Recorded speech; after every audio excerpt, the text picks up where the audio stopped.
Yo, yo, welcome back to King Sportscast with yours truly, Ryan King, back at you with another review. Thanks for tuning in again. We're going to do Game 3 of the 2021 NBA Finals, where the Milwaukee Bucks took a 20-point victory over the Suns with a big performance on the Greek Freaks' part. Another 40-10 game back-to-back.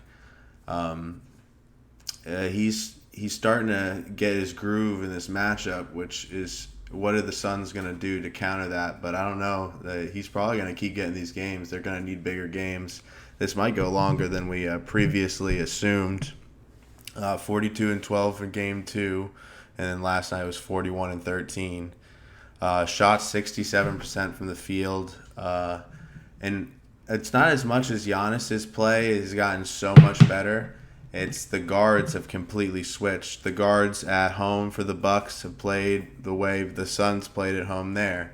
They basically percentages kind of flip-flopped. The Bucks shot 50% last night, 47 from 3, where the Suns shot 39% from the field and 18 from 3. And it's kind of like how the Bucks shot in Phoenix. So that's kind of like where more of that the differential in this game compared to the last two games. Also, DeAndre Ayton fouled out early, or got into foul trouble early, and the Bucks controlled the glass.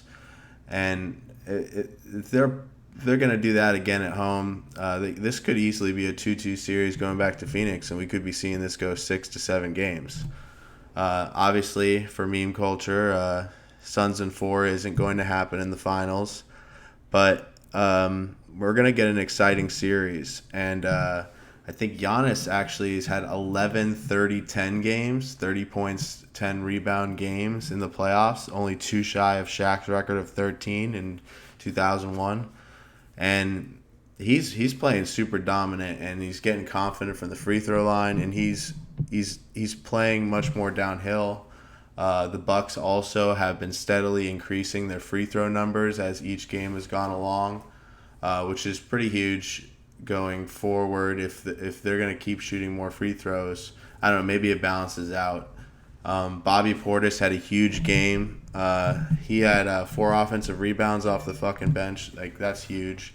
And true shooting percentage for Jay Crowder has been going up every game. And last night, oh no, well, that doesn't really matter. For the Suns, Jay Crowder was really the only one who shot well. Everyone else shot 3 for 24 from the field. It was really all, it was really Giannis's night, and they pulled through. And now it's the Suns' opportunity to take advantage. Like, how are they going to adjust? They need to keep Ayton out of foul trouble, and Devin Booker has to play better, obviously. I doubt Devin shoots that bad again, so they'll come back from that. And Drew Holiday and Chris Middleton, if they keep playing like that, I mean, who knows where this series goes. But it might be where these guys just play well at home each time, and then we just keeps going back and forth until Game 7, which would be in Phoenix. So I don't know.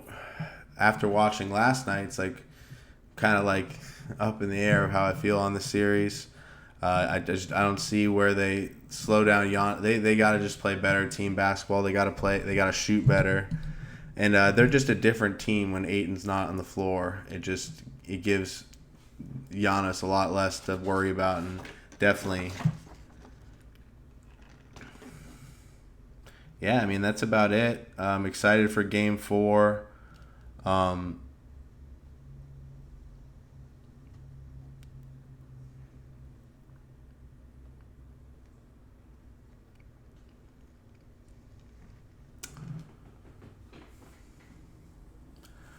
Also, not last but not least, but Chris Paul is 0-12 now with Scott Foster as the referee, which is just kind of hilarious how whenever Scott Foster referees, Chris Paul loses. And I don't know if every time it's because of, there's got to be a couple in there. It's just purely Scott Foster just doesn't like him. But I don't know. I'd love to go back and see all the games and look at all the stats and all that. And I think the highlight of the night, if you watched only the highlights, you would forget that the Suns lost that game with Cam Johnson's dunk on PJ Tucker. It was definitely a blocking foul. It was really close, but it was a blocking foul, and it was definitely the cleanest dunk of the finals so far. And he absolutely ended him, man. But I mean, PJ Tucker is always going to be on the receiving end because he's actually willing to play defense, so he's willing to take the charges. So, other than that, this game was kind of like a pretty easy better's lock game. I had a couple friends that definitely locked in on this one.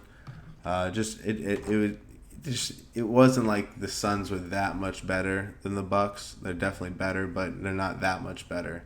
And they're not that much better if Giannis keeps playing the way he's playing, which is honestly next level dominance from just a physical standpoint, from a rebounding and defensive standpoint. Him and the Bucks really locked in at home. They definitely were a lot more comfortable. And Game 4 is big. I mean, Phoenix really should play as a win or go home type game, which every game in the finals should be a non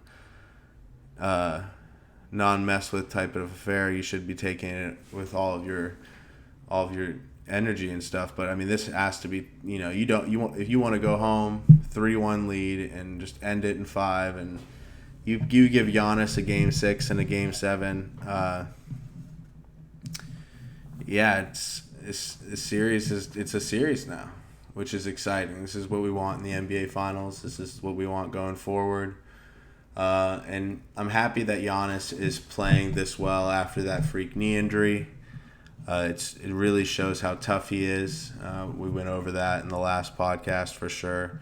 But it seems like he's just playing better on it. Like maybe he's dealing with the pain more until he has to address it, or it's just healing better, or he's just learning how to play with it better. You never know with injuries and the severities and stuff. So going forward, I'm very interested in this series and just a big sports weekend in general. We'll end this little reaction with a little Italy World Cup. They won in the penalties, and England was very close to bringing it home, but they didn't. But it was an admirable performance by both teams. Italy won both the semifinal and the final in the penalties, so that was another thing. And then Novak Djokovic winning his 20th major title. All around, just an awesome sports weekend. I know all of us here had probably a good time catching all the different events. And the Lightning also capping off back-to-back. They just had the parade today. And it's been awesome to see all of the Canadian Twitter hate and the sourness of their fan base. As a Bruin fan, it's nice to expose our rivals' bitterness. So that's good, and keeping the title another year out of Canada for a country that invented the sport, or it's their sport. It hasn't come back to Canada. When will it come home? We don't know. Other than that, I guess I might be doing a UFC review here in the next day. Give you my opinion on UFC 264. I might have a guest on, so I'm pretty excited about that. I'll keep you guys in the loop. Follow me on Twitter, Instagram, Facebook, any of those, and we'll keep everything in flow in there. And follow me on YouTube or SoundCloud or iTunes, wherever you follow your podcasts. I really appreciate it. I'm gonna keep them pumping, and have a great Monday. Boom.